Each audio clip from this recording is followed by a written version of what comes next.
Well, I mean, the example, like the Honda dealership, they asked me what my budget was versus the Ferrari dealership. Can you imagine Yeah. what it'd be like when you drive this home Yeah. and people see you? That is not a practical question. That is a limbic system question, getting me emotional, tying me into like accomplishments and all those other things. That's a difference. Welcome to 12-Week Relationships. This is your place for better relationships in weeks, not years. I'm trying to remember our own tagline, Glenn. My name is Pye. I'm Dr. Glenn. Welcome to the podcast. So we have a special episode this week.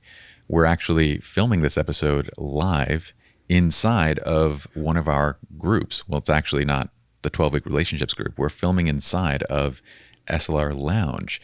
This is kind of where people probably best know me, is in the space of photography and education and business and that kind of stuff.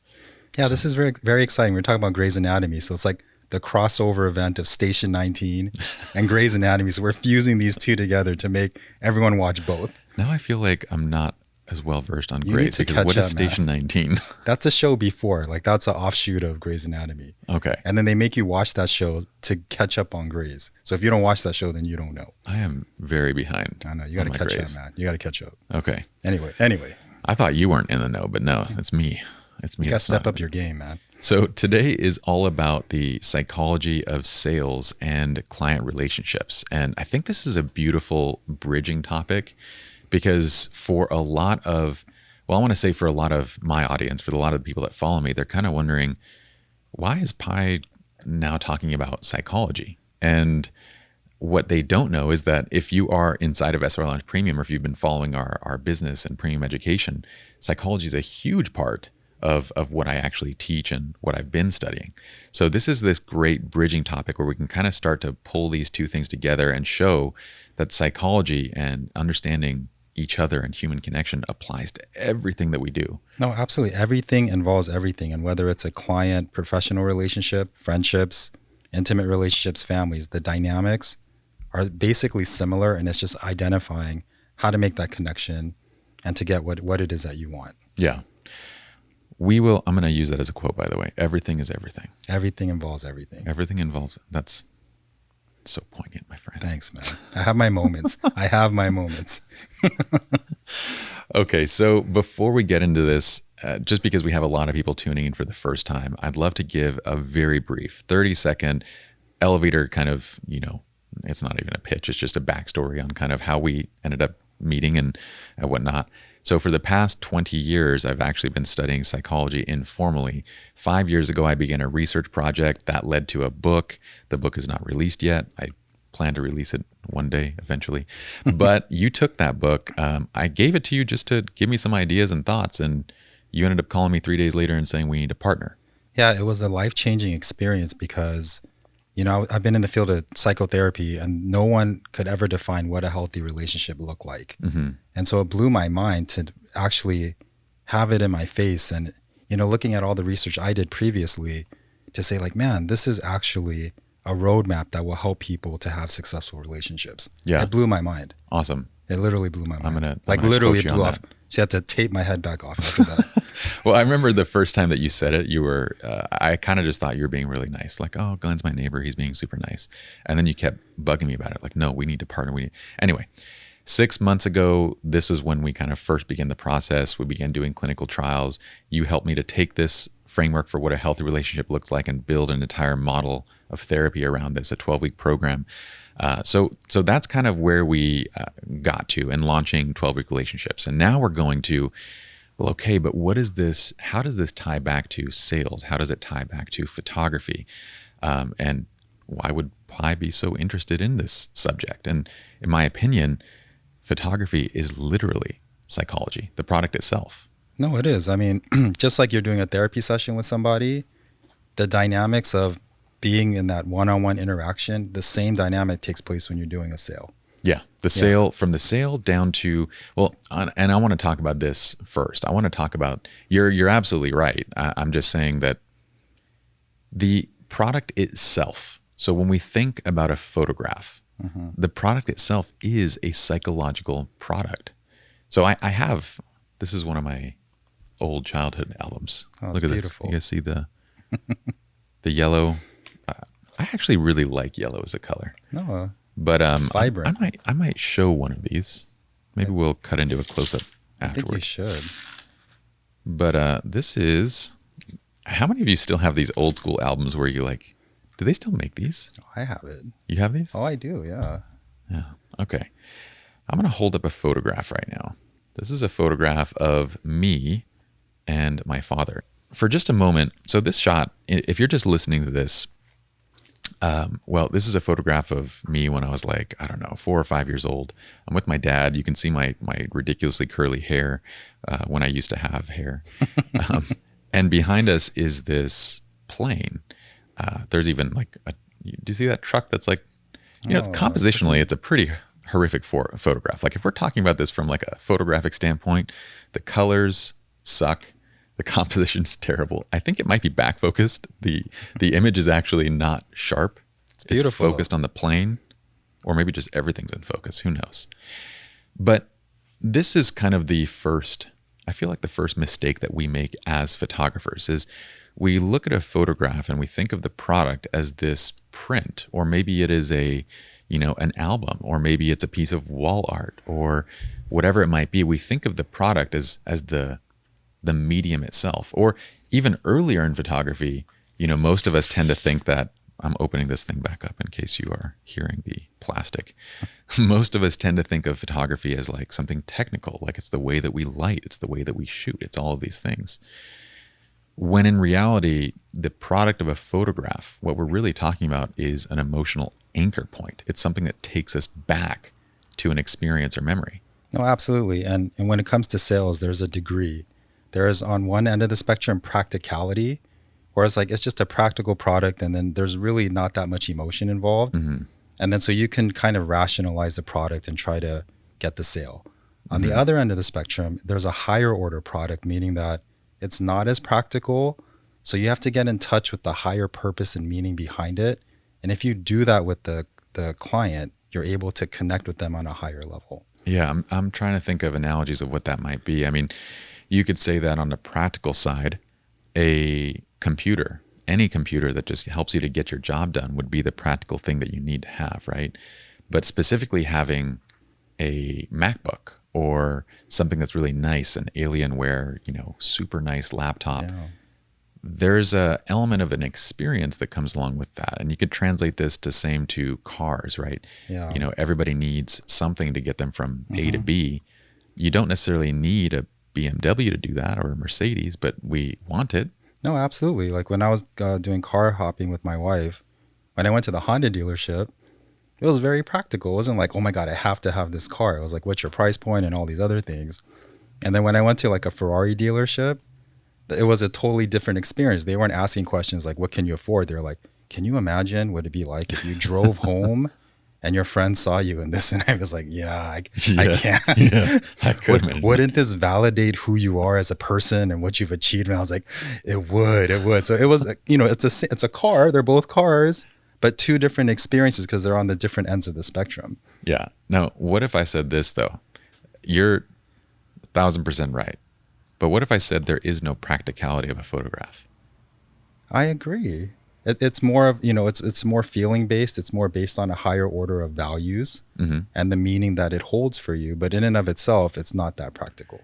Yeah, I think that's one of the first failing points, right, from the photographer's perspective is we forget, not only do we not think about, maybe for some of us, we don't think about what the product actually is. Like we don't realize that this is an emotional product. We're going to get into this. Like maybe it sounds fluffy right now, but we're going to get dialed into this. But we tend to think of the medium itself as the product, the methodology, the techniques as the product, the physical outcome as the product. And in reality, we forget that this is the whole product itself is emotional. It's a psychological product. It's an anchor point, right? In addition to what we also forget is that there is no practical aspect of a photograph. Like what you just said in terms of like, these other products makes complete sense, but there is no practical reason to go and spend thousands of dollars for something that you could capture with this. No, absolutely. Or like, in the photography world, I mean, if you want to have like one end of the spectrum of practicality, I could go to the mall, right? And then go to the photography store. And you know those cheesy photos with the Do they black still have background? those? I think they do. And then you do that. There's no way that those can you do still that be weird pose, right? And then you get like 10 pictures for like 1999 or whatever the case may be. That's a practical product, right? Versus a higher order product, which is way more technical. It's going to have way more meaning. It's going to have way more value, intrinsic value. Just the product itself, it still can be on that spectrum. Yes. Although I would question whether those are still in business, but yes. I'm dating myself right now, with the photo book. And anyway, Someone's got to chime in and because I remember all the Walmart and all the crappy photo stores shut down. yeah, I mean, the phone really killed that. it did. Very quickly. But going back to that idea that, what we have is an emotional product, okay? We can all wrap our heads around this. Hopefully, we can also wrap our heads around the idea that there is no practical argument for spending thousands of dollars on photographs. No, agree. It's a memory. Like Okay. you have it stored in your head, right? It might be a milestone that you may want to remember, but in and of itself, there is no practicality to it. Then this brings me to one of the first big mistakes that we make when we actually go into the sales process. And the sales process begins with the website. We often think that the sales process starts with like, hopping on the phone or something, but no, it begins with the actual website and your messaging and everything along with that. But the first mistake then is really any conversation that is involving practical logic in making this decision. Our packages come with this, and this is what you're going to get, and you're going to get 20 8x10s, and people don't do this anymore, but this is going to include an album, and everything includes high-res prints. And what we've just done is we've taken an emotional product, and now we have paired it with a line of practical reasoning that not only doesn't fit, it actually sends them down the wrong mental pathway. It sends them towards neocortex, higher reasoning, negotiation, that type of stuff, as opposed to limbic system thinking. And we're going to talk about this in just a second. But Yeah. Do you want to define those two things, like neocortex versus limbic system? So a neocortex way of thinking. So neocortex by itself is a logical, practical way of handling things. And so even in extreme situations, like if your life is in danger, it's going to race and think about all the worst case scenarios to try to figure out how to survive, because it's trying to just survive, and it's about safety, right? Yeah. The limbic system, on the other hand, it's also part of your survival system, but it's also related to a higher order of thinking. So once again, neocortex by itself is practical. When you combine the neocortex with the limbic system, so you get the feelings involved, it goes beyond survival into like purpose, core values of the individual.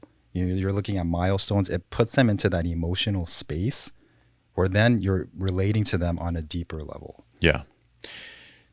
So this is where I would like to segue and kind of go back to what's actually happening when it comes to the client relationship, because we're going to come back to neocortex and limbic system thought processes in just a moment. And I love having you here because I didn't have you here when I wrote all this material, so there was nobody to verify.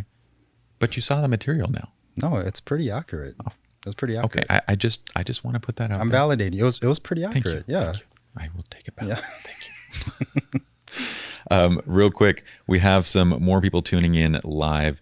Once again, this is the first podcast that we're filming for 12-Week Relationships that's actually being filmed live inside of one of our groups. So you might notice that we will take questions from time to time when they apply to the subject. So if you guys have questions that relate to what we're discussing, drop them in. But the next thing that I wanted to go into was understanding that this is the product. Now we go to the client relationship itself, right? What we have created, what was in that book, that the framework, was the nature of a healthy relationship. And it wasn't just, marriage, it's friendships, it's every aspect of relationships. This framework on how a healthy relationship operates applies to all of them. And I'm going to give a brief overview of that because we can even tie it back to how a client relationship operates. Mm-hmm. I want to describe it real quick. So what we have in this methodology or the framework is basically a roadmap. It's defining out what a healthy relationship looks like. And so we start with desire. We want a relationship. I'm going to give the brief view of this, but that want for a relationship pushes us to spend time with a person. And then in spending time with a person, we discover whether we have sustainability. Sustainability is like, does the emotional cost of maintaining this relationship make sense? Is it too high? Because if it is, it's going to erode desire. If it's not, if we're good and we're sustainable, then that desire is going to keep going. And we can kind of feed desire and keep this loop going. And the framework dials into what are the 5 pieces of desire that maintain someone's desire, and what are the 5 pieces of sustainability that help to make a relationship sustainable. And at the top of each of these sides, quality time is literally just something that's meaningfully engaging. This conversation is quality It's time. quality time with the viewers too. Yeah. Yes. But, just doing the same routine type stuff over and over, that one's the easiest to define in this entire equation. So if we look at just the top side of desire and the top side of sustainability, on the desire side, we have regard, meaning it's the way I look upon somebody. It's my respect for the person. It's my admiration of the person, right? And it's based upon my values, and core values are on the opposite side of this sustainability side. Core values kind of dictate everything. Like it dictates the reward that I would find in a relationship. It dictates kind of the people I look for in my relationships. Now, we're not going to get into defining and going into nuances because I want this to tie to sales and sales psychology and photography and the client experience itself. But you might be wondering, well, in a typical friendship, the closer that you and I get, the more that I would expect we'd share similar values, right? Absolutely, because we're going to be doing things together. Correct. Like if we didn't have similar values, we wouldn't be working together. Yeah, and if we didn't, so what ends up happening is, let's say that at first I meet you and I'm like, oh man, Glenn's an awesome dude. This is going to be a really cool bromance. We like to watch UFC together. So we start spending time, watching UFC, right? But what if quickly I start to notice that we really don't have that much in common? Our values really aren't very similar. We're not going to hang out as much anymore. Yeah. So that's the first piece that kind of erodes that regard. The way that I see you, the reward that I see in our relationships, all of that. When our core values don't match up, the regard goes down. Regard goes down. Desire to hang out and do that kind of stuff goes down, right? Yeah. So what the heck does this have to do with sales though? Well, in a sales situation, we have an element that's a little bit artificial, right? I mean, it's not really though, because what's happening is my regard and reward for this relationship is kind of based around the fact that you're paying me. My reward in a sales relationship is the money that you're putting on the table. And the money that you're putting on the table is to get me to adopt your values and to act in your best interest for the duration of this relationship. And you bring up such an excellent point, because one thing with sales is you have a very short period to make that connection. That's number one. So on the spectrum, like friendship takes more time. This is something that's immediate that you have to do quickly. Correct. And so during that period of time, you need to figure out what their core values are, the why in terms of like their purpose of living and why they're doing what they're doing. And then you brought up this point before, they are paying you to incorporate their core values. Like it's not your core values as the worker or the salesperson. It's you're going to incorporate their core values, and that's what they're paying you to do. Exactly. That's why there's an exchange on the table. That's why there's money there. Right. Because, and it kind of makes the sales process, in my opinion, something kind of beautiful. Because usually we think of sales as, we think of it as the used car salesperson, the person that's selling us something that we don't want, right? What do they talk about? Like a good salesperson could sell a ketchup popsicle to a, someone living in Alaska. That sounds disgusting though. Yeah, the ketchup popsicles. I don't remember where I heard that line from, but I think it was a movie. But anyway, that's our idea of sales. But no, in reality, that's manipulation. If you can convince somebody to buy something that they don't want, that's manipulation, and it leads to buyer's remorse. In reality, the sales process is, I'm going to put money on the table, and my expectation is that you adopt my values and worldview, and you act in my interest. Yeah, and in psychology, this is where it's similar to therapy. So in therapy, there's something known as a narcissistic alliance, Mm-hmm. which basically means that when it's all about the client and nothing about you, and you can get into their world and they feel validated and understood in terms of like their feelings, the relationship is established, like proper boundaries is established. And the same thing goes with sales, right? Mm-hmm. It's all about them. You're incorporating their values and they're going to pay you for it. Correct. They're giving up something that they value, Exactly, which is which money. is the money, in Yeah. order to get you to adopt And their it's all values. about them. Nothing about you, all about them.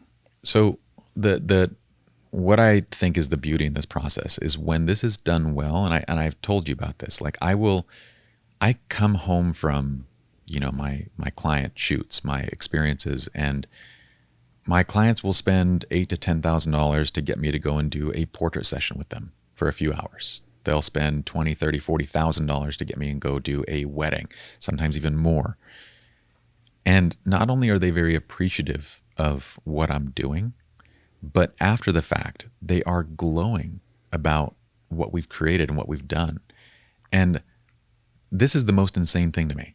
At almost every wedding, I am thanked in the thank you speeches, which I think is kind of crazy. Like, if you are going to hire me to shoot your wedding, don't do that. It makes me really uncomfortable. But clients do it, and there's nothing wrong with that. They don't just thank the photographer. They go through all their family and everybody else. But part of that is we want to give a special thank you to Pye and his team.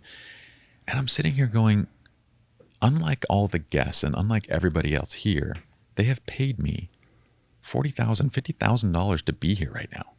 Of course I'm going to be here. Yeah, I mean, it's not practical when you put it that way, but from a higher order perspective, the work that you did gave them meaning. It hit their core values. It's something that they're going to remember, and that's why they're grateful. And that's exactly what I'm getting at, is when we do this process right, from start to finish, you'll end up with clients that are willing to spend whatever you ask, and they will thank you for it. They will walk away singing your praises, despite having given you a good amount of money to do so. Yeah, and once again, it has to go beyond practicality. Correct. So on that spectrum of higher order, neocortex combined with limbic system processing, that is where you get them into that space. Well, and that's exactly what they're seeing on like the shoot, right? On the wedding day, on each of these moments. So again, to kind of bridge this, if those of you that are just listening that are coming only from the 12-Week Relationships podcast, my background is photography. And so we wanted to start bringing more of these topics into the podcast to discuss. So what we're talking about right now is this, it's almost a dream that you can kind of go in, you can get paid the kind of money that you want, and then to be thanked for it. And what they're seeing in those moments is that everything that we've discussed, from sitting down the very first time to understanding their values, everything that we're discussing is now being brought to life in photographs where they can see themselves. They see not only themselves as I see them, but they see themselves through their own sets of values. So when they look at the photographs that I'm showing them throughout the day, they go, that's exactly what we wanted. This is exactly how we see ourselves. This is exactly who we are. And you're capturing it for us. You're making it a moment that will live for us forever, that we can always look back and be in that place. So that's the beauty of our job as photographers. What we have is this emotional product. And when you do it correctly, when you tie this to their core values and you can actually demonstrate this throughout the relationship and you deliver on it, you'll get paid great money and you'll be thanked for it. Yeah, and once again, it's understanding it's not a practical product. It's a higher order product related to core values, greater meaning and purpose. And I think like all of you should be like excited, and you should recognize that this is a great quality service that you are providing. It's not practical, but it's providing, and you're validating the purpose and the values of their life. Correct. Yeah. Which is very meaningful. So when I look back at this photograph, and part of the reason that I wanted to show that, part of the reason why I wanted everybody to see, it's not a great picture by any means. Like, it's even in hard light. It's really bad lighting. It's not great. But I don't think about any of those things. When I look back at that photograph, what I think about is my father. He left Iran when I was very young. He brought me to the States as a single dad. He raised me. He was getting a master's degree while working in the Utah Department of Transportation as a civil engineer. He didn't have any time. I mean, I remember him studying nonstop, but he did make time for me to do the things that I loved. And one of the things that I loved was going to air shows. I wanted to be a pilot when I was a kid. I wanted to be a fighter pilot. That's like every kid, right? Yeah, especially when you're young. That's like every kid. Yeah. And so he would use his limited time to take me to air shows. And I would go to lots of air shows as a kid. And so when I look at that photograph, that's what I see.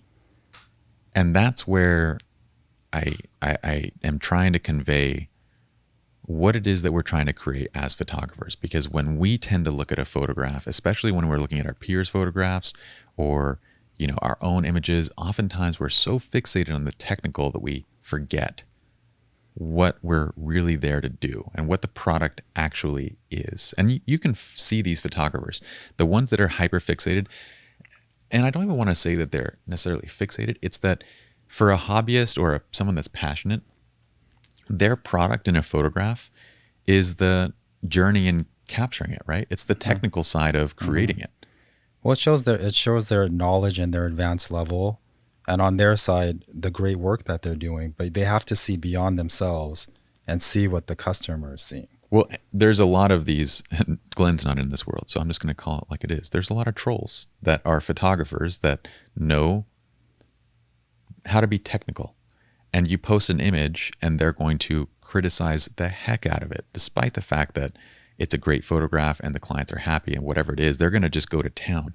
They'll even, you know, when celebrities release photographs, they'll go as far as saying like, how can that even be considered a professional's work? And this is garbage and this is not professional lighting. And they will go to the nth degree to destroy.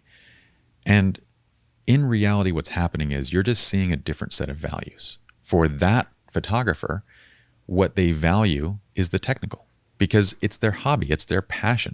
So all they can see in the photograph, all they can value is the technical aspects of creating it. But from the professional standpoint, what we're trying to say is you need to move past that to a place where you understand the actual purpose. And whether you're on either side, the photograph is still this anchor point, right?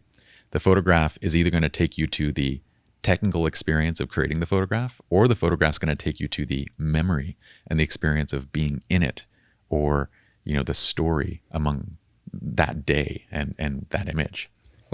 What's funny to me is like when you're explaining that, I see like two images, like the practicality. I see the keyboard warrior in the basement. It like, totally is. Totally just like trolling everything, just kind of being very practical and angry. And then on the flip side, you know, being by the beach side and then capturing this moment and seeing the beauty in that. Yeah. Yeah. It totally is. So I think through this lens, we can also better understand. That was a little, did you get that through this lens? Yes. Oh, that's awesome, man. I mean, come on. No, through that, I want to say lens again. Through this lens, we can kind of better understand our peers as well. Yeah. But let's go back now to the sales process. So we know now what the product actually is. It's an emotional anchor that brings us back to some place, right? We know now that it's not a practical product. It's an emotional one. It's one that when we actually dial into a person's values and when we understand them and we create using our artistic eye, but through their worldview, then what you end up with is ecstatic clients who are willing to spend thousands of dollars and praise you all along the way. Yes. Okay.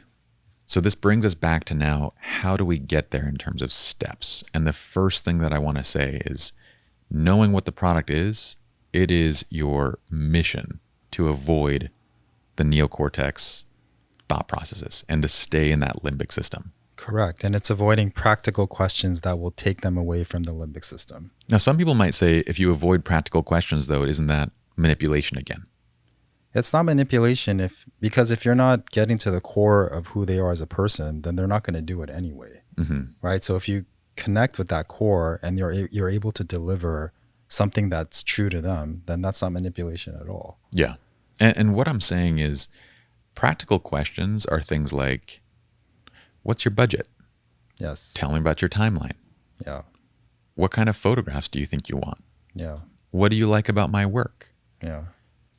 Those are all practical questions that it's good information to have, but in terms of the product itself, it deviates completely. and it takes you away from what it is that you're actually trying to do.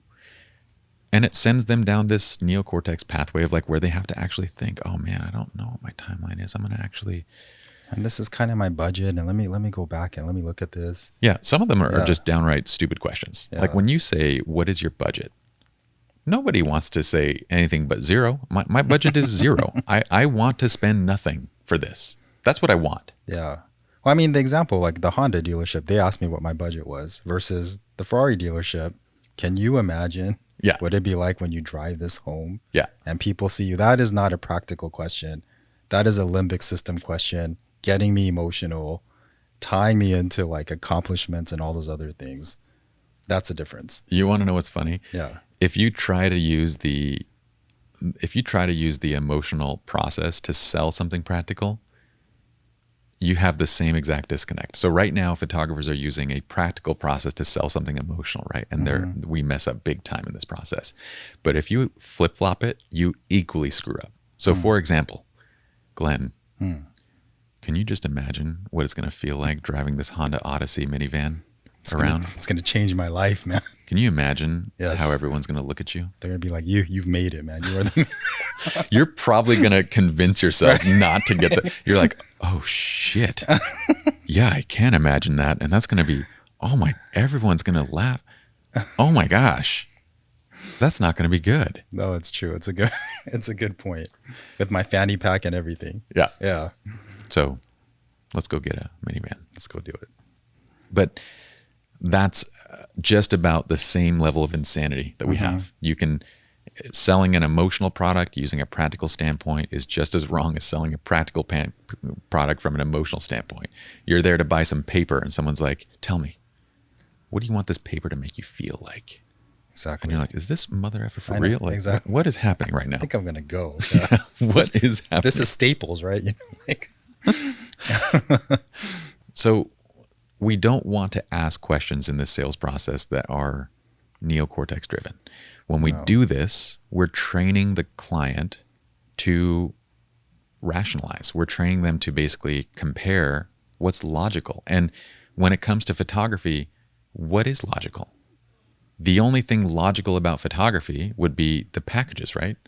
absolutely. You could compare packages from this studio between packages from another studio. That's the only rational point. So if you tell them, I want you to use your subconsciously, I want you to use neocortex reasoning. They're going to do that, and they're going to compare what's in front of them, which is price points, what's included, physical products. And as photographers, the funny thing is we'll hop online and be like, they just didn't understand. They didn't understand the value that I could bring to them.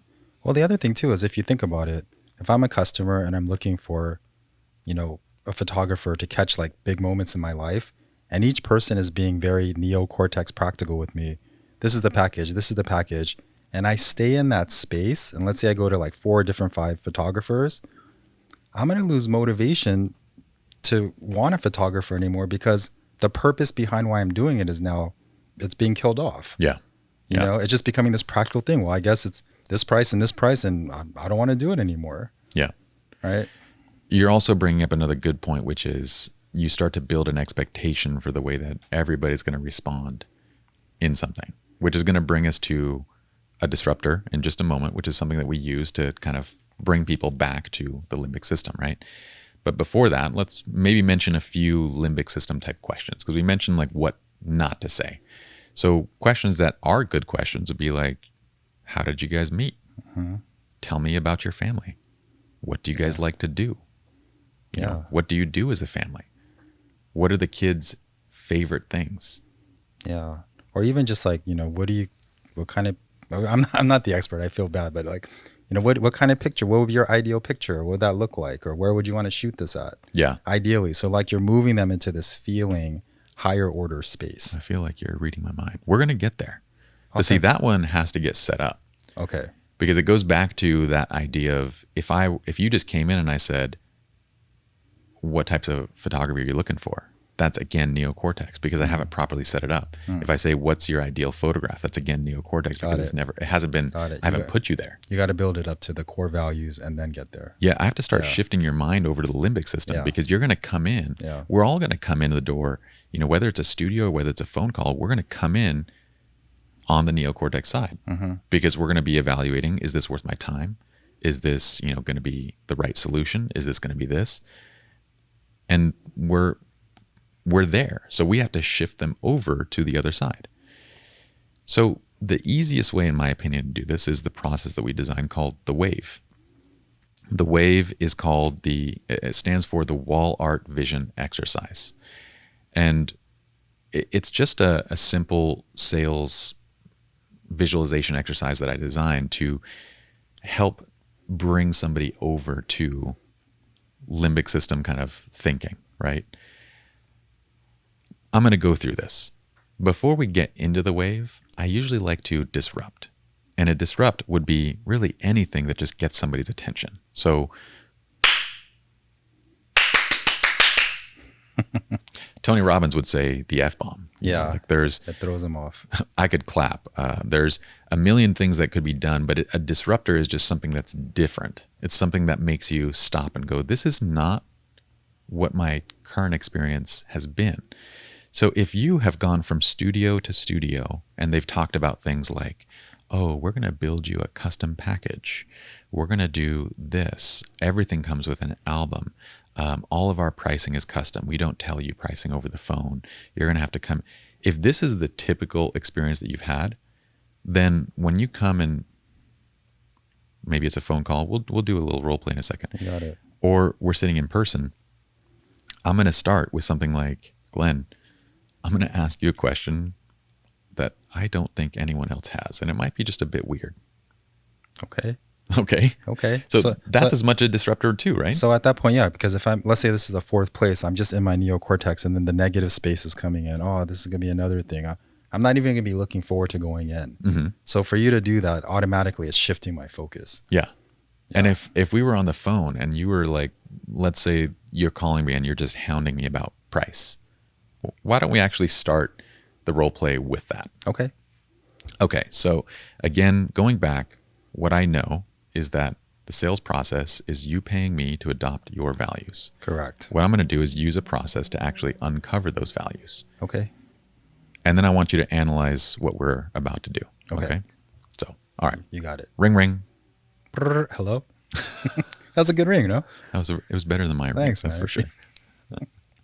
Hi, is this Glenn? Yes, it is. Awesome. Glenn, this is Pye. I'm with Linnigers of Photography. Hi, Pye. Hey, how's it going? It's going okay, man. I got to admit, this is like my fourth visit, or this is like my fourth phone call with someone. And I'm just kind of burned out, to be honest with you. I got you. I totally got you. You're looking for wedding photography, right? I am. Okay. So are we going to get into the packaging now, or what's the deal? Like, how much is this going to cost? What's the deal with this? Because this has been the same thing. Three times over, man. So I'll bet a lot of people would probably say, like, we don't do prices over the phone, or we build custom packages. All of that. Glenn, I'm just going to be straight up. I'm going to respect your time and just say that our clients typically will spend around $5,000, maybe up to $10,000 on a wedding packages, but services start at around $5,000.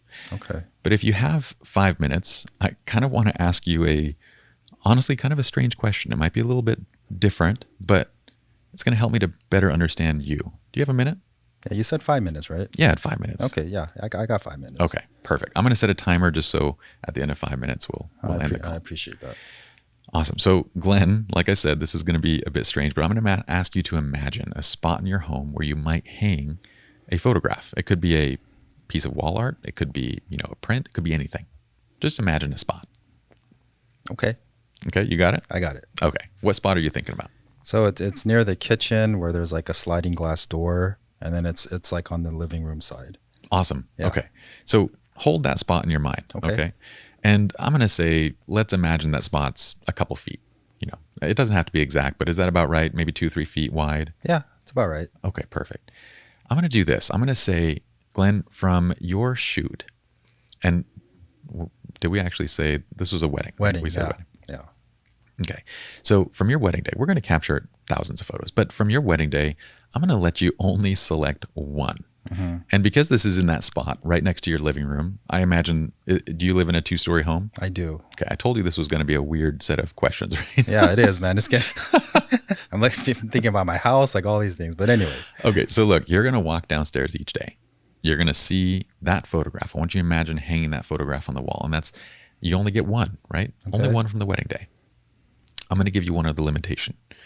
You're either going to print this through the studio or you're going to print it on your own. Now, through the studio, a nice piece of wall art that's going to be heirloom is going to be like $1,500. So it's not cheap. Or you can spend your time, your money to do it on your own. But either way, it's either going to be an investment of your time or it's going to be an investment of your money. Yeah. So knowing that, what one single photograph from the wedding day would you value enough to actually print, hang in that spot, and want to see every single day? Probably, me and my wife beachside, catching a moment where we're kind of like enjoying, like maybe laughing, but something by the ocean, maybe the sun's slightly going down, something like that. That's awesome. Now, you didn't even tell me about the location yet, but I imagine, are you getting married on one of the beach property? Yeah, we're getting married in Hawaii. That's amazing. Yeah. Okay. So in this photograph, you kind of picture the ocean behind you, the sun is setting. What are you guys doing in the photograph? Just kind of laughing, just catching a moment. Maybe we're holding hands. Yeah. Being silly, something like that, but something really joyful. So kind of a stolen moment between the two of you. Yeah, because, from the planning to everything else, it's been so serious. And it's been a lot of like family dynamics in place. So I just want to capture a happy moment just between the two of us, like remembering why we're doing this. Awesome. Now, Glenn, like I said, we're going to be capturing a lot of different photographs. But the reason I ask this question is because I want to understand what it is that you personally value. As your photographer, don't you think it's important that I know what you value? Absolutely. I would agree. I mean, I could be shooting a million different things, right? But I need to be able to focus on the things that you value, the things that you actually want, the photographs that you would actually hang up. Okay, so if I captured that photograph of you and your fiance, you guys are just married, we maybe popped out of the reception for 5 minutes and you just have this stolen moment. It's quiet and nothing else is happening around you other than you guys are on the beach. In fact, I'm further away and I'm just saying you guys go for a walk and enjoy yourselves and you're laughing, having a good time, and you can see the ocean and the sunset. Would that be the photograph that you want to hang on the wall? Absolutely. Like I could see it right now. Amazing. Yeah. So the last thing I want to do is say, would it be a stretch to say that, some of the things that you mentioned were these candid moments, laughter. It kind of defines you and your fiance's relationship, right? Yeah, there's just a lot of joy. I mean, there's a lot of tension within our family because she's Japanese, I'm Korean. There's like a lot of historical context. So it's just remembering the joy that we have being with each other. So would it be safe to say that more than, of course we'll do some traditional photographs, but maybe the photographs that you might value most throughout the day would be images where you're actually relaxed and enjoying the day and you're in a moment and you're laughing with your friends, with your family. And she's doing the same thing with hers. And we're capturing these candid kind of moments of you guys authentically just being yourselves. Yeah, being ourselves and, with family and friends together, really happy moments. Awesome. Yeah. Well, look, I promised that I would only take 5 minutes of your time. Yeah. And it's now been 5 minutes. Oh, I appreciate that. So I want to bring you in the studio. I'd love to have both of you guys come in and I want to tell you more about what we do because I want to create something that you guys actually value and something that you'll look back on. That's important to you, right? Oh, absolutely. It sounds amazing, to be honest with you. Awesome. Do you guys have time next week on Thursday? Yeah, let me do this. Let me talk to my wife and Perfect. then I'll coordinate a time and let me get back to you. Love it. If I don't hear from you, I might reach out in a couple days. Oh, I appreciate that. Thank you so much. Awesome. Have a good one, Glenn. Thank you. Okay. If you guys are tuning in, watching in live, I kind of want you guys to analyze and tell me what you noticed about it. But Glenn, from your standpoint as a doctor of psychology, what was going on there? So basically what you did when you're like, I'm sure like you kind of validated me at the beginning, right? At first you were kind of like, man, I'm sure you're frustrated and you're going through all these things. And then you did the disruptor where you're like, can I just take 5 minutes of your time? Yeah. So at that moment, that took me away. And I said, I'm going to ask something strange. Like I'm going to do something weird that you haven't done. Yeah. So it was very intriguing, right? So then it shifted me from this kind of thinking space. And then I literally could feel my limbic system. Like I was kind of in this feeling space because I'm kind of curious and not sure where this is going. So just in that moment, you moved me to a limbic system space. Yeah. So that was the first thing. And then from there, you had me start visualizing, like you started asking me questions about like what I was looking for, what I was looking for in the wedding and all these kind of things. So then you started getting to my core values and understanding what I was looking for in terms of the pictures. So it wasn't about packages. And then even when I did bring up the packages, you brought it up, you addressed it, but you redirected me back to focusing on what I was looking for, what my core values were. Yeah, that pricing thing, everyone's going to come, most people are going to come fixated on that because, again, we're trained up until they talk to me or until they talk to you guys. I mean, they're trained to think neocortex, which is pricing and packages and all this kind of stuff. If you don't give them what they want, then it's like trying to take a bone out of a dog's mouth, right? Like, oh, I'm going to talk about price later. No, tell me now. Oh, we don't do that over the phone. Well, what's the point? Like you can't get around it. There's no way of, so instead you just simply address it, appease it. Yeah, clients typically spend this. If you have 5 minutes, I want to walk you through an exercise that you might think is a little weird. But when you did that to me, it put me at ease too. So like, even though it was like a practical question that I was asking you and I was expecting a practical response, you were so at ease with it. You just literally just shifted me into that feeling limbic system space. And part of it too is when you are expressing your frustrations, I'm already dialing into those by acknowledging them. And I said, like, a lot of other photographers would probably say things like this or, want you to come in or not tell you price over the phone, right?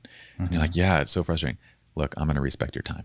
So I'm already dialing into who you are, your values, and those are very simple things to do. And then when I get to the question that give me 5 minutes, you're open to it, right? Yeah, absolutely. And then at this point, like I'm not thinking about practicality things. Like I'm just really intrigued about what you can offer me at that point. So what's weird too is that if anyone comes in and they're in that neocortex mindset, when you're encountering any type of sales situation for any of these luxury products, right? When we say emotional product, it's really a luxury product. A luxury product is an emotional product. It's something that you don't need to have. They're always going to come in, unless they're already sold, they're going to come in thinking neocortex. And if I were to ask them in that moment, what kind of photograph do you want? Do you think they'll be able to answer? No.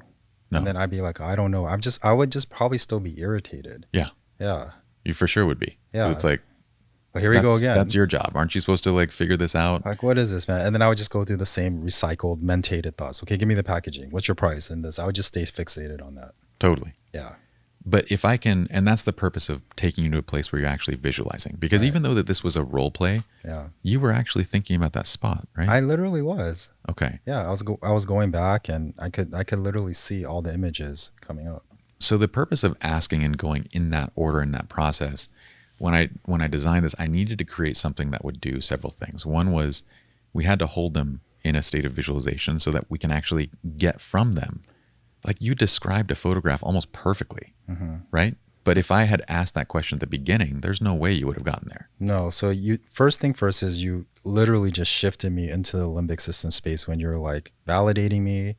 You went over the pricing really easily, and then the disruptor, the 5-minute exercise and saying that I'm only going to take 5 minutes of your time, all of that automatically, like even though this is a role play, I was automatically in that limbic system space. Yeah. A funny thing, I think I forgot to actually explain what a disruptor does.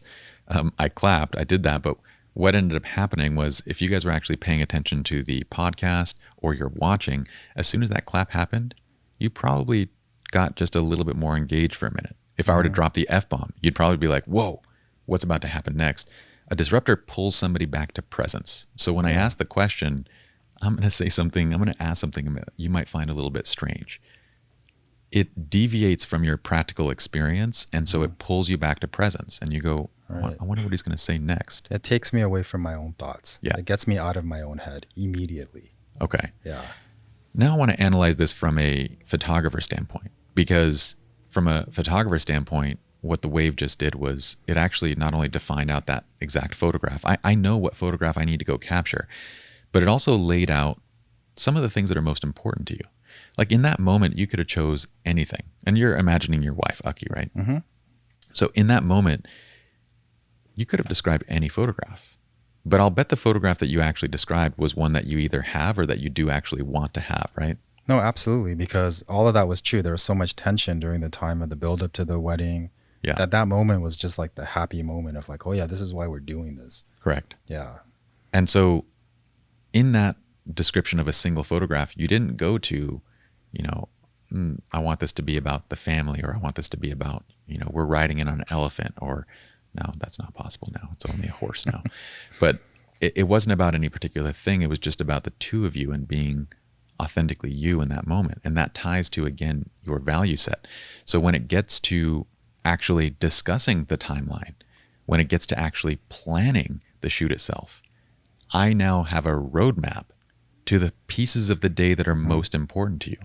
Yeah. And then even though this was just a role play, and then we were going through, I knew it was a role play, like it literally pulled out the core values of why, like this was our whole marriage. Like regardless of family tensions, it's about us and making sure that we are happy together. Correct. And that is the core value of our marriage. Yeah. Yeah. And you pulled that out even in a role play. Like So- I wasn't even thinking about it. So the way that this translates practically into, well, let's carry the example into the actual wedding day and the shoot, right? In each of these moments, not only am I going to help you to plan and say, hey, look, guys, we need to make sure that we have plenty of time throughout the day for these little moments of just the two of you together. I'm going to make sure there's adequate time for your couples photos, because that was the most important thing to you. That was the first thing that you thought of, right? So in addition to helping a plan, once we're there and we're documenting and showing these, I'm going to put you into activities and movements and poses that bring out that natural, authentic laughter. And I'm going to use directing cues and all this kind of stuff to bring out that shot. And when I capture it, when I show you guys in this authentic moment, I'm going to go, is that not the shot that you guys visualized? Yeah. And you're going to be like, that's it. That's it. Yeah. Oh my gosh, I love the way that we're laughing. And like, there's nothing else going on. That, like, this is it. And going back to thinking of the photograph itself from the different perspectives, right? You think of the photograph from the hobbyist perspective, the person that values technical. That photograph might not have any merit to them. Yeah. But you go to the client side, where what we're thinking about is that emotional anchor point. That photograph is now going to bring them back to that moment at any point in their lives. Yeah. Every time I go downstairs, I'm going to remember that. And it's just going to bring me back these happy memories. Correct. Every time, that higher order, core value, significant moment in my life. Yeah. Yeah. This is where it can also go wrong, because along the same lines, and this is where it often does go wrong because we don't learn this lesson early enough, right? So we've had many hundreds of photographers come through and train to be associate photographers for Lineages of Photography. Many have gone on to become very successful, and at different stages. And I've also seen this like across our educational communities, right? We're fortunate enough to teach millions around the world about photography. So the number of times I've had a photographer come to me and say, take a look at this gallery. My clients aren't happy. Why do you think they're unhappy? And I look at the gallery and the images are beautiful. They're gorgeous. There's not a flaw in them.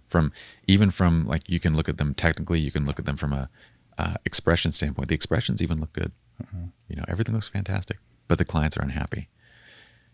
And in each moment I go back to the photographer and I go, what was the experience?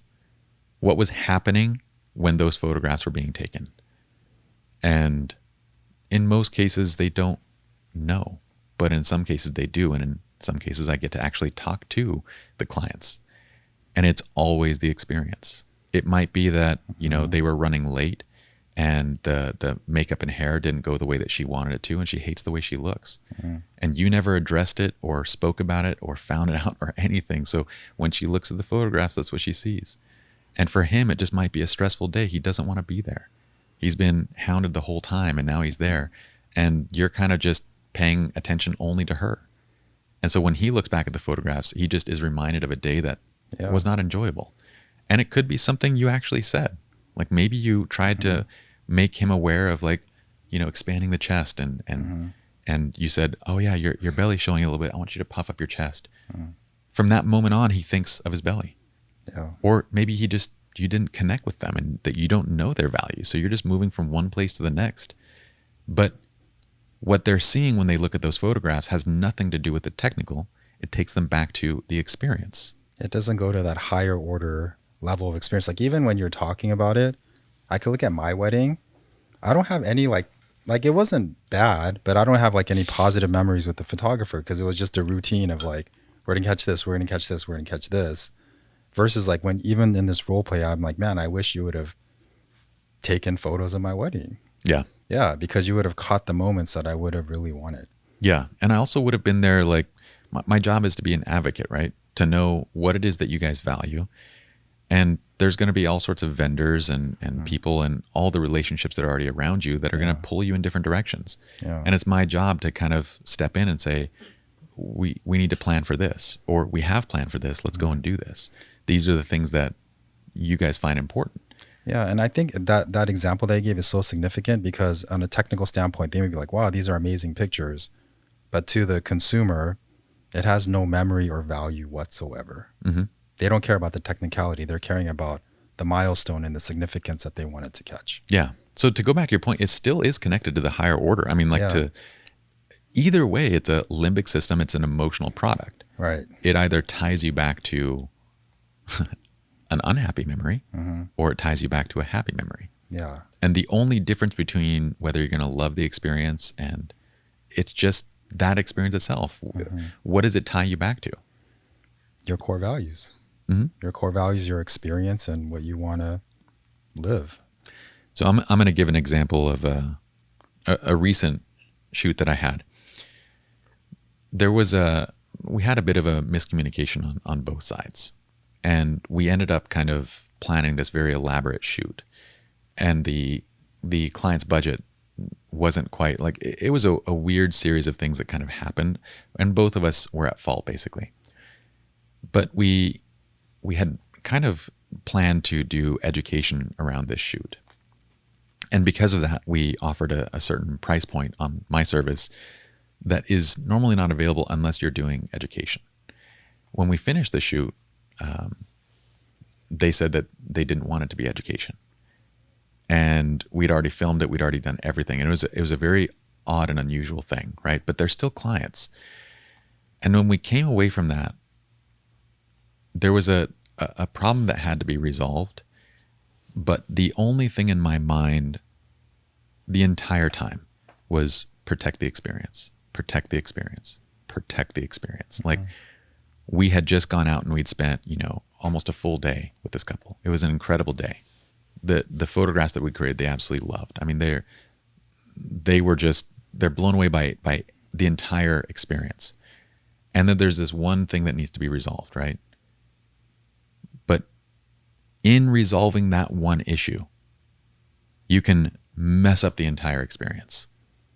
And if you do, it no longer matters what those photographs were. And that's the double-edged sword of our product as photographers, is that given that it is an emotional product, it has no practical value. If it loses its emotional value, you might as well throw it away. No, it's true. It's worthless. Yeah. It may be significant for you, but it holds no longer any value for them. Correct. Yeah. So in talking to them, I explained a lot of that. I kind of said, like, look, my only goal now is, my number one goal is to protect your experience. That's it. A distant second is, let's figure out some way to meet in the middle. We both miscommunicated. Let's both take responsibility, and maybe we up the price a bit, but we meet somewhere in the middle, because we're not going to, do this for education. And I said, but again, number one is the experience. I can't walk away from this shoot. I can walk away not being able to, show the images or use it for education. That's fine. But I can't walk away from this shoot and have spent that time and for you guys not to enjoy the photographs. That would feel like a real failure. Yeah. And this is almost where it's like the dating analogy, right? Because you have to build that emotion in that relationship, because once it's over and that person's checked out, it's done. Yeah. Yeah.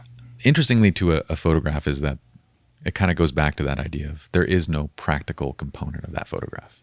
Yes. A limbic system, feeling, higher order product. Correct. Yeah. So we do have a question.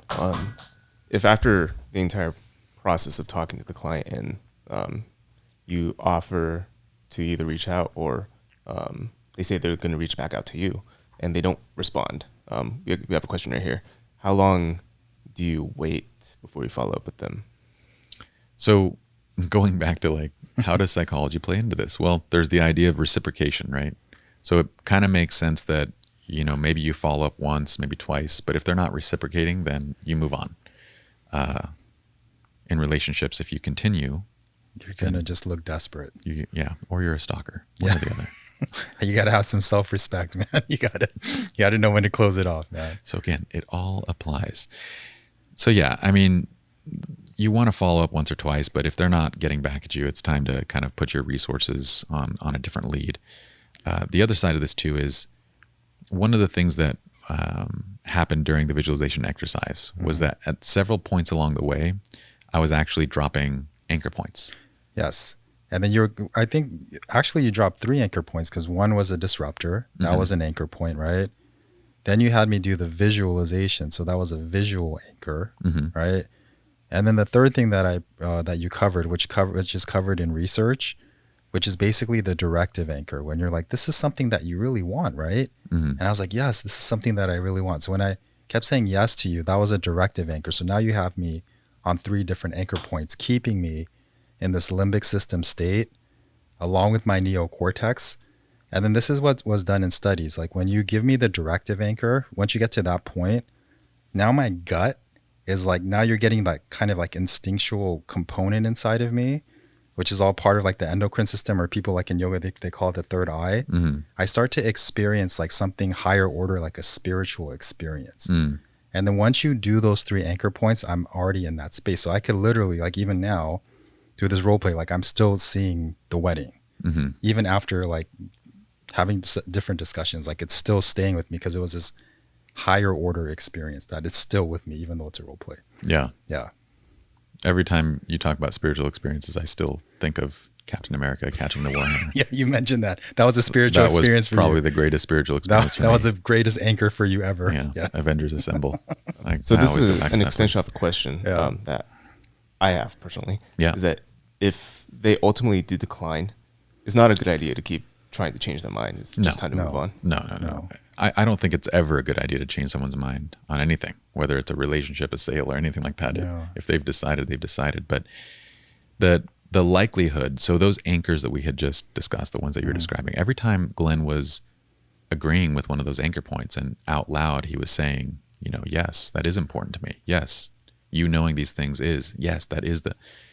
So now when he steps away from the experience, and he is going to go and he's going to compare with other services, right? He's going to go and compare with other photographers and compare packages and all that. He's going to still do the work. He's going to still go and analyze, and he's going to talk to his fiance about it. But now he has something that's actually an appropriate comparison, because up until that point, you're just talking about price. But now he can say, well, yeah, Pye is more expensive, but he's the only one that understood what I wanted. He's the only one that got me and like understood my values. And he might say it in a different way, right? It was just different when I met with Pye. He just understood. But there's something there that he's going to hold on to. Now, when you do that with one person, they go through a process, what is it called? Cognitive dissonance. When you do that with one person, they have a choice. Is money more important, or is what I value more important? And there's going to be cognitive dissonance in that choice. And they're going to feel a sense of discomfort because they're going to have to choose one or the other, right? With one person, they're majority of the time, probably 8 out of 10, they're going to go with what they value. And as long as, you know, they're not taking out a loan to like get this service, they might be changing their budget. They might be spending more than they thought, but it's not going to affect their life. They're just spending more than they thought, right? Most people, 8 out of 10, are going to be on that side. Some might choose price because that matters more to them. What I want for each of you is that when your clients walk away, what they should be saying no to is, you knowing my values is less important than my price. If that's what they say no to, you've done your job. That's it. That's all you have to do. They should be saying no to one thing that price is more important than values. Now, for one person to do that, it's difficult. 8 out of 10. For two people, it's almost impossible. If I can get a couple to both agree and to feel and to drop these anchors and to agree, well, for them to both decide, one of them has to go through the mental wiring of like, oh yeah, what I value is not important. The money is more important. Then they have to convince the other person of the same thing. And the likelihood of that is very slim. Mm-hmm. And this is where we get back to saying like, look, if you use this psychological tool set to manipulate, to sell something that somebody doesn't want, then you're manipulating. Yeah. You have to deliver on the product. Yeah, you have to deliver on this product. You have to deliver this experience. You have to be selling this, using this for something that you are confident will make their lives better. But the other thing too is like going back to that example. So let's say you were the fourth person I saw. I would go back to my wife, right? And then I'd be like, look, these three were similar because they're offering similar packages and they're basically saying the same thing. But Pye, he was telling us about these pictures that we can take by the beach. And these are the things that he wanted to capture. It'd be more descriptive. And then literally like I'm indirectly doing the same sale to my wife. Yeah. And then once she says yes, right, we're going to go with you because we're in this higher order neocortex and limbic system state. We're going to make a decision pretty quickly. Yeah. And the thing is that it's not that I don't want someone to think rationally. I want to make that clear is like, it's not about getting somebody away from rational thinking. Yeah. It's about helping them to get to a place where they can actually understand what they're buying. Yeah, I think there's a morality component. Like if they're like, oh, I got to pull out a loan to do this, you're like, okay, whoa. Yeah, come on, bro. You're not going to pull out a loan from your house or like, but if it's something that they can afford and you're honoring their core values and it's going to have value to them, there's nothing wrong with that. Yeah. If somebody is different, salespeople will have different, approaches to that. Some might say things like, who are you to tell them not to take a loan to buy something that they want? I am more on the conservative side of that argument where like, if it's something that has super practical value, then, and it's also emotional value, like then by all means, like go do whatever you're going to do. Right. But if I know that this thing is if I have a luxury product, an emotional product, and I hear them saying things, and I don't ever have clients that say this kind of stuff. And I think part of this goes back to just pre-qualifying at the beginning. Mm-hmm. But if I ever heard a client be like, yeah, well, we really want you, Pye, but we're going to have to change our venue and just do this in my backyard to be able to afford you. But yeah, we'll do that. Then I'm going to be like, maybe you shouldn't, because if you value the venue and the party and that is what you value, again, this goes back to me acting on their best interest, right? They're paying me money to act in their best interest. If I'm taking that money and acting in my own, then I've again violated the trust of that relationship. And it will lead to bad things. Like you might get the money now. Yeah. It will lead to bad places down the road. But that'll be a guilty feeling if they're thanking Pye in their backyard. Thank you for these photography photos in their backyard. We couldn't afford we couldn't afford it, but you're great, man. Thank you so much. We ditched the alcohol and budget and everything. And guys, I hope you all enjoy the pizza. And the pretzels. You kind of answered the next question by Ario. Have you had a client where you decided that it was not a good mix before accepting the shoot? Oh, absolutely. Like there's plenty of moments where it's just not the right fit. And I will just say like, I don't know that this is the right fit. Oddly, the less desperate you get to make a sale, the more likely you are to make it. Mm-hmm. So I've had situations where I've actually turned people away and they come back and go, I'll pay double. And I'm like, okay. Like, okay.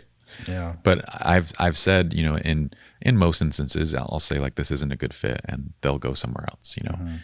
And that's that. Yeah. Like I had one client actually call me on the phone and he goes, just tell me why I should hire you.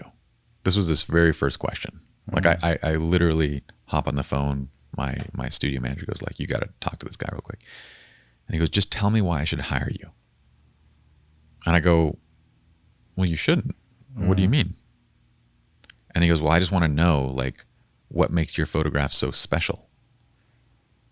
And I'm thinking like, have you already been looking at photographs and like, tell me what you kind of mean by that. And he goes, well, I'm just noticing that like all the photographers that I'm looking at, they're like award winning and they have all these crazy photographs of like, you know, he was looking at these huge trains and like, you know, the styled shoots that people will set up and they'll go and do these ridiculous like over the shot of Greece with like, you know, a veil and everything swoops into the lens, which I do, you know, that stuff too, but it's not like the majority of my work.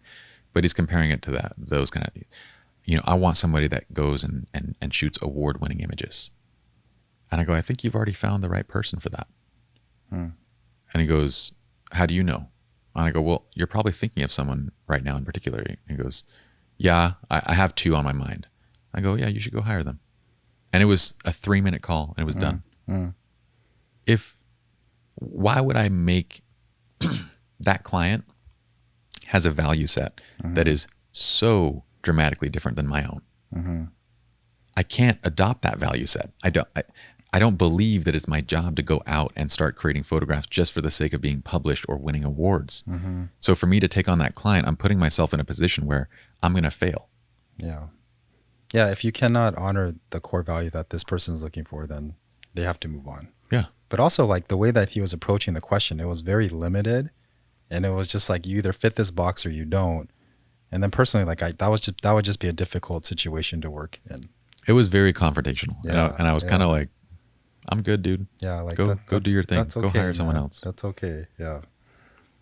So this is where I get to, we get to the last piece of this, which is making the presentation. You're getting to the ask, right? You're making the close. Okay, so what we should have done now in the sales process, and we can take this same kind of psychological framework and apply it to any luxury product that we want to sell, right? The wave would just transform a little bit. So what we'll be looking at in terms of a Louis Vuitton purse is, you know, kind of how you want to look, how you want to feel, you know, while carrying this purse. What do you like to do? What kind of parties and events do you go to? How do you imagine? Like, it's the exact same thing, but we get to a different version of, it's the same process with different questions, basically. And all you have to do to get there is to ask questions that help you to understand their values and phrase those questions in the actual sense of purpose of the product. So for a photograph, the purpose is to look at and to be reminded of a moment. It's an emotional anchor. So what do? We frame the question in a way that's, okay, imagine it on your wall. Imagine seeing it every day. What do you want to see in that photograph, right? But it would be the same thing. Imagine taking this purse to the events that you go to. What types of events are you going to? And they would say it, right? Yeah. Okay. What do you want this purse to do? How do you want to feel? Well, I want something that's visible, but I don't want everybody to be like, oh my gosh, that's so gaudy. You're already getting a sense of like who they are, right? We can tie it back to anything and you can go do the exact same thing. And when you get to the place where you're closing, what should have already happened now is I've been parroting back to you keywords. So when you went and described that scene at the ocean and you guys laughing, I was describing the rest of the wedding, the rest of everything using similar words that you were, demonstrating that I actually understand your values. That phone call ended with just you coming in, right? Yeah. But when you're in, that's where I would close. I would go for the sale. And the close is going to be very simple. I don't want you to give them packages. I don't want you, again, this is your job. The client sales relationship is you're acting in their best interest. So you should be presenting to them what you think fits. I would say, Glenn, I think that this is the right wedding package for you. It'll be $12,000. We can accept any form of payment. We can also do credit card, and we do 50% deposit to lock in your date. Okay, let's do it. Yeah. Would you like to do credit card? Yeah, I'll do the credit card. Perfect. Can I do half now and then just do installments later? We can do half, and then we can do 25%. Okay. That work? That'll work. Perfect.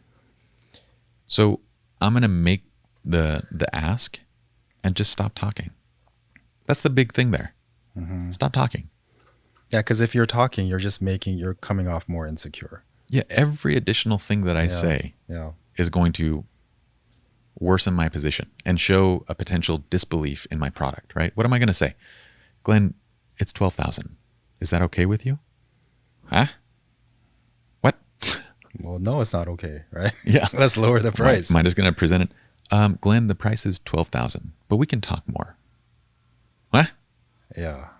Can we talk more right now? And then now I'm going back into the only neocortex space. The limbic system is going Correct. away. Yeah. Correct. Yeah. So we set our clients up wrong from the start. We put them, they're already in neocortex, then we ask a series of questions that hold them there. And then we wonder why they start asking for discounts and comparing prices and doing all these things that we as photographers, find offensive. And I'm like, you shouldn't be offended. They're doing what everybody would do in that situation. And you've actually helped them and continuing to train them in that mindset. Yeah. Well, I think the other thing too is like as you go through the whole sales process, you've disrupted me. So now that's the first anchor. You gave me a visual anchor. You gave me a directive anchor, right? And then at the close, now my limbic system is combined with my neocortex. I have my core values, my higher order reasoning is all in this space. My gut wants to make an immediate decision, right? I feel this kind of spiritual sense. So when you're directing me like this package is 12,000, let's do this. I'm going to say yes because I'm already in that space. Yeah. And if you want time to think about it, Yeah. I'm going to give you the time. Yeah. As long as I know that you're walking away, making the correct comparisons, I'm good. This goes back to, again, like, I don't need to pressure you. I don't need to give you, tactics, in my opinion, are things that are not worth doing. They're things that are, they're pressuring people into making decisions. And one of those tactics would be like, well, if you book before leaving, then this is the price. But if you leave, the price goes up. Goes up. Yeah. That's a tactic. And I hate stuff like that. If you personally dislike something, don't put it in your sales process. I mean, we know that kind of basic stuff, but if you leave and you want to think about it, I have no problem with that. So long as when you leave or when you hang up the phone, I know that you're comparing the right things. Well, and then going back to the example, I'd have 3 practical products on one end of the spectrum, and then your higher order product, that's going to have more value to me. And comparatively, I'm going to be like, this is worth more to me than these other packages. Yeah. Clearly. Totally. Yeah. So Imcast, is the wave still possible for commercial photography? And if so, what would that look like? So yeah, you could do the same exercise in each of these different spaces. The values shifts a little bit. So when I take this model into, like, let's say a commercial setting, it's part of it you could say is like, what does the brand themselves value? But it's also coming down to what does their audience value? So when you work with a brand, you're typically working with a brand to reach an audience. And the value set you're trying to understand is actually the audience's value set. So they'll actually very much appreciate the line of questionings that you would get to understand their audience better. Because most of the time, again, what are people typically going to do in a commercial environment? They're going to go and they're going to ask questions like, what kind of video do you guys want to create? What kind of photographs do you guys want? Do you guys have any mock-ups? Do you guys have any examples? Yeah. Very practical, very just mind focused. Yeah. Yeah. And the reality of the question that you should be asking is, can you guys tell me a little bit about your audience? And then they're going to go, well, that's weird. Yeah. And then the next step is, okay, now tell me, when the audience sees this video, what do you want them to feel? Yeah. And they go, that's another unusual one. Nobody's asked that. When the audience sees this photograph, what message do you want conveyed? And they go, okay, we should probably think. In many cases, they won't have thought about this themselves, right? They'll have thought, okay, I have a food product. I just want it photographed and put up on a menu. Like, that's kind of what their reasoning is. But it's worth actually spending time and thinking about, because, okay, even a menu is going to have the way that you piece together a menu design. That's going to convey a message too. Are you seeing a place that's simple and minimalistic?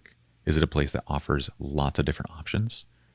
are the items clean and organic, or is it more like rich and, you know, kind of fatty foods? Like you're not going to put fat, but like, you know what I mean? Like you can imagine the colors already. Like if we're talking like burgers and that kind of stuff, we're thinking yellows and reds and like bold colors. And if we're talking organic, we're thinking greens and kind of more light and simplistic and minimalistic kind of a setup. And each of these has a different look, but whatever you want that person to feel has to be worked into the approach of what we're going to create.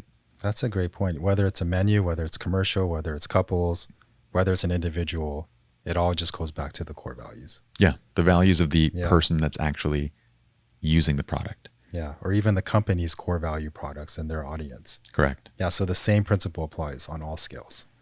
So in closing, what I find often happens is that we, especially artists, project our insecurities onto the clients. Mm-hmm.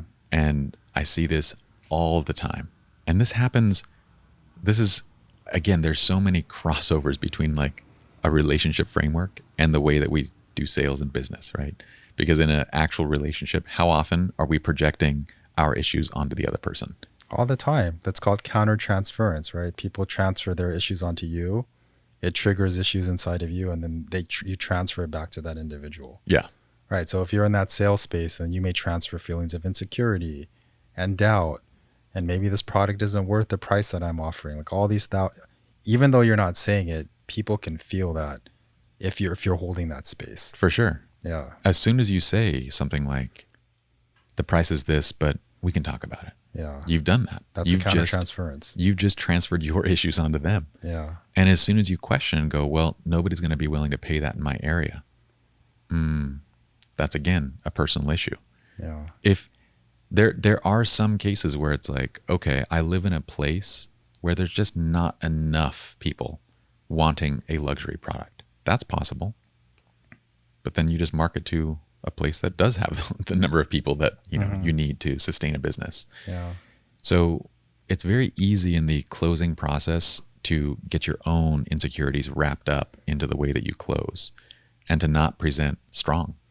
Well, the other thing too is it's shifting from the insecurity and focusing on the certainty of your product. So the more certain you are about the product, you're going to project that, and that's going to convey to the consumer. Yeah.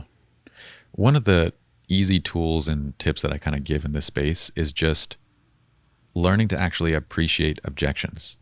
Sales objections are a beautiful thing, to be honest.